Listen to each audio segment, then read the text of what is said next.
Ito yung guardhouse. Yan, yung pinaka-main entrance. Yan. So, dire-diretso lang tayo. Then, 1,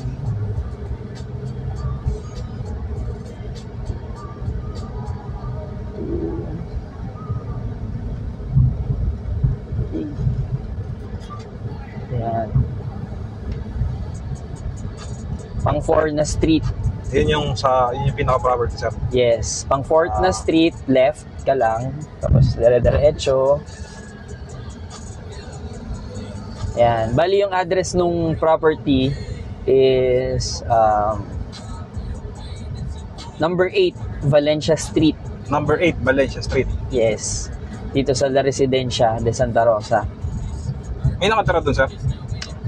Wala. Ano na siya? Malinis na siya. Wala nang gamit sa loob. Parang okay din, lipat agad din. Oo. Once na mabayaran nila ng full yun, kahit kinabukasan, pwede na siya lumipat. Medyo may medyo may konting need to repair lang kasi since yung bahay kasi nasa around 15 years na siyang nakatayo. Pero hindi naman ganun minimal, ma'am. Minimal repairs lang yung kailangan gawin. So, you may check the property. Okay, sir. So,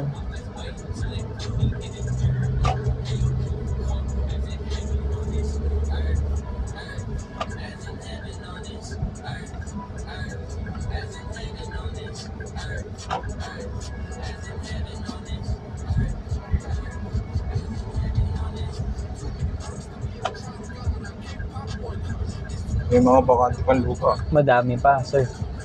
So, siguro a few years from now, mapupuno na din yan kasi booming na yung development ng Santa Rosa. So, Oo nga. Saka accessible kasi yung lugar nun. Kaya ito yung property. So, ano na siya? Dulo siya. So, dead end na siya. So, bali yung... Ito mismo, sir? Oo, correct. Yung mapapansin mo, yung parang roundabout dito is kung sino yung makabili ng bahay, wala na siyang problemahin sa parking. Napakalaki ng space. Sa kanya na rin po. Oo, kasi wala nang magtatayo ng bahay dito na dito nakaharap. Kung marami kang sasakyan, pwede dito.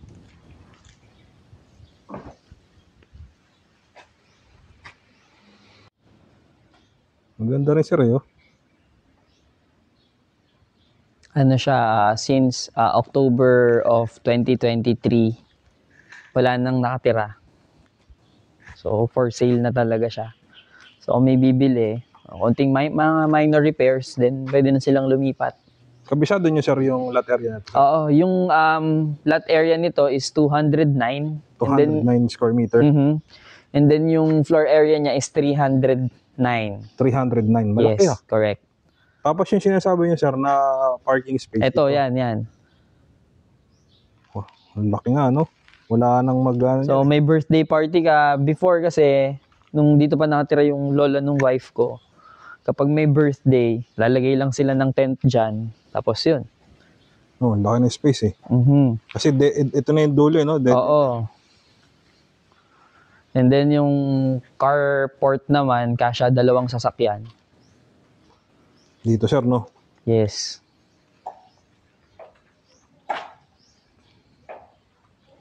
Sige, open natin. Dito tayo dumaan. Sige sir. Dito tayo dadaan. Bubuksan ko lang. Sige, sir. Buksan ko lang yung dito. Yung okay, sir. Yung main door. Medyo madumi lang kasi hindi na pupuntahan. So, ito po, sir, ay 2-story. Oo, 2-story. Single detached. Pero yung kagaya doon sa carport, sinagad na nga lang ho yung floor area. Sagad siya. Sagad siya. Tara, sir, pasokin po Sige, natin sir. yung loob. Pasok ka.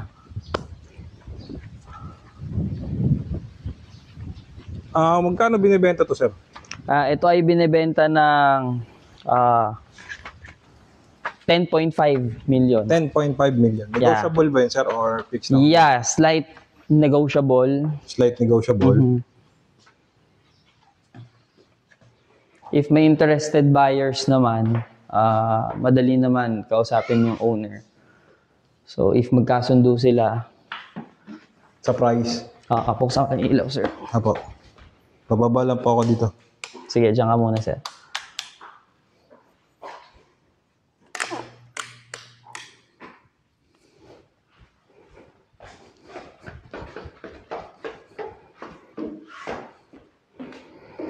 Dito sa baba, may isang kwarto, may isang CR, tapos may minibar. Tapos ito yung parang naging entertainment area before. Ito po. Aha. Meron na siyang toilet. May toilet din siya dito. Ayan. Medyo hindi lang nalilinis pa kasi wala na nakatira. Magto 2 years na siyang walang... 1 year mahigit na siyang vacant. So, Vacant. up for sale na talaga siya. Yung papel nito, sir, malinis naman, no? Yes, clean title na and ready for transfer na kung may makakabili. Yung Amelia, updated naman, sir. Yes, updated yung tax deck niya and then yung amilyar niya and then yung monthly dues niya sa homeowners is updated din. Updated din. Correct. Wala palang problema, sir, no? Wala, oo. Talagang na siya, for sale na. Tsaka sabi nga ni ma'am, no, yung na-video natin kanina, biruin mo, 32,000 per square. Yes. So kung sa 10.5 M to, Halos halos lupa na lang yung lupa lang binayaran yung binayaran eh. mo. May additional space pa rin ito. Oh, dati kasi maraming halaman dyan. Oo. Pero sana, sir, nakatira yung yung nakatira. Yung grandma nung wife ko is nagpatayo na siya ng bahay malapit sa amin. Kasi wala siyang kasama dito kundi yaya lang tsaka driver. Ay, oo. So medyo tanda na siya, so malayo din kapag pinupuntahan namin siya and then may kailangan. Mas maganda nga na malapit. Kaya doon na lang siya sa tabi nung namin. So ayun. Ito yung kitchen niya. Meron pa minibar. Yes, may minibar din.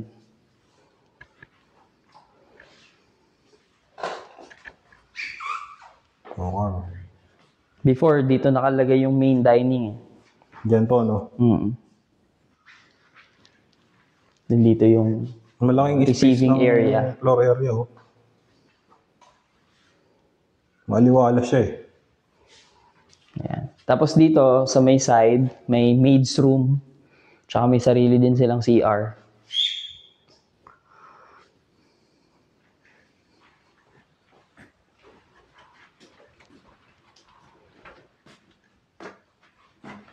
Yan na yung palabas sa garage. Dito, no? Mhm. Dito nga tayo galing kanina. Oo, pupunta doon sa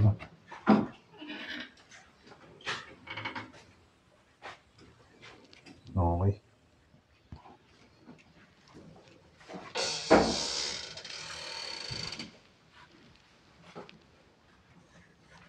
Yan, dyan din yung maid's room at saka may CR na sarili sila.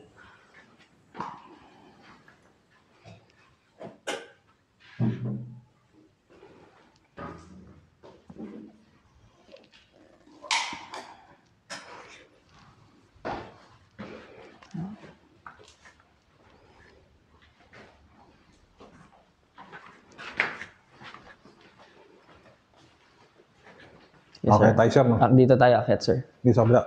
Doon tayo bababa sa kabila po. Yes, dyan tayo bababa sa kabila. Ito, may kwarto, tsaka may CR din.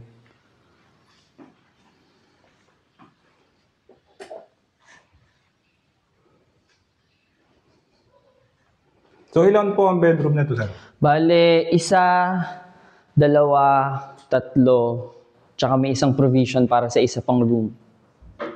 So, 4 bedroom. Oo, pero pwede mo pa siyang dagdagan ng bedroom kasi malaki dito yung bedroom Iba kasi yung style ng pagkakagawa sa mga bedrooms nila dito. Sariling design talaga nung may-ari.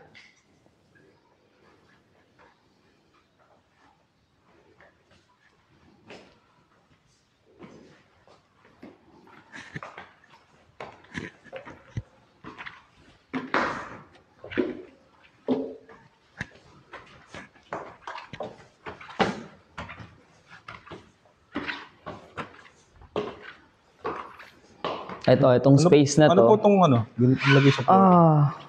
Ano to, hardwood talaga to na na sinauna pa. Sinauna, matibay yun. Oo, matibay ito. Ito before, ginawa din siyang may TV, may sofa set. Family area. So, and then ito, pwede pa tong isang room eh. Malaki. And then may veranda din siya.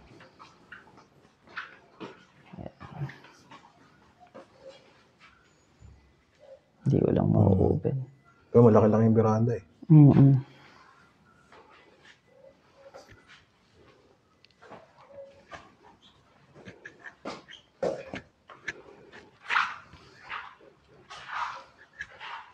And then ito yung isang room. Ito yung pinaka-master's bedroom. Parang ganon. Kasi laki. Built-in cabinet. Tapos may CR din siya.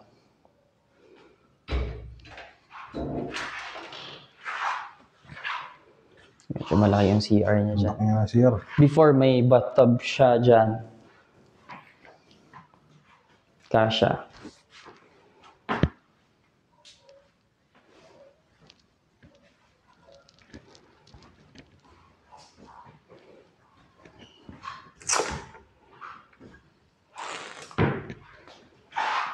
And then, tagusan siya dito sa isang kwarto. Ito tiles na. Flooring. Yan, may CR May din siya. CR din. And then, may bathtub din dito eh. May complete details po kayo nito, sir, no? Meron, sir. Ipa-flash na lang ho natin sa description box down below. Yung complete details. May bathtub,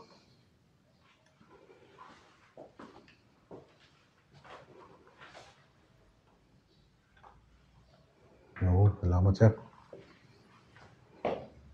Laki rin dito. Laki din ang kwarto eh. May CR din. Hindi, ayan yung hagdan pababa. Ito yung hagdan ba baba? Yes. Okay.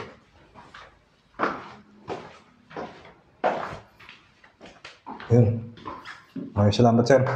Sige, sir. Oo. So yun guys, napanood nyo ito.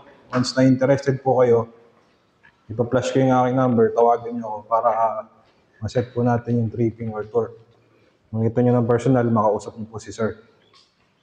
Yung may-ari po ng property. Maganda naman po siya kasi malinis yung papelo, no? Clean title, updated ang milyar. Tapos yung sa homeowners, bayad din ho, no?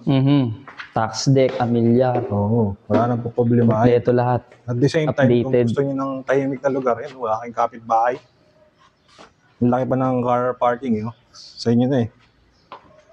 Maganda yung location. Maganda rin yung accessible to eh, sa lahat. Tsaka walang maliliit na bahay dito, puro malaking kapitbahay na bahay. Tsaka yung klima rito, parang klimang Tagaytay din eh. Kasi malapit to sa Tagaytay. 7.5 kilometers lang, nasa Tagaytay na po kayo. Tapos, at the same time, huwag kayo maingay guys ha. Dito daw nakatira si Alvin Richard. Kaya kapitbahay niya si Alvin Richard. So yun po, maraming salamat po sa tumatangkilik at nanonood ng aking YouTube channel. Don't forget lang po to like and subscribe my YouTube channel para ma-update po kayo. At matulungan nyo na rin po ako sa akin pong journey dito sa YouTube. So yun po, maraming salamat kung nasan mo kayo naroon. Stay safe always. Take care. God bless to everyone.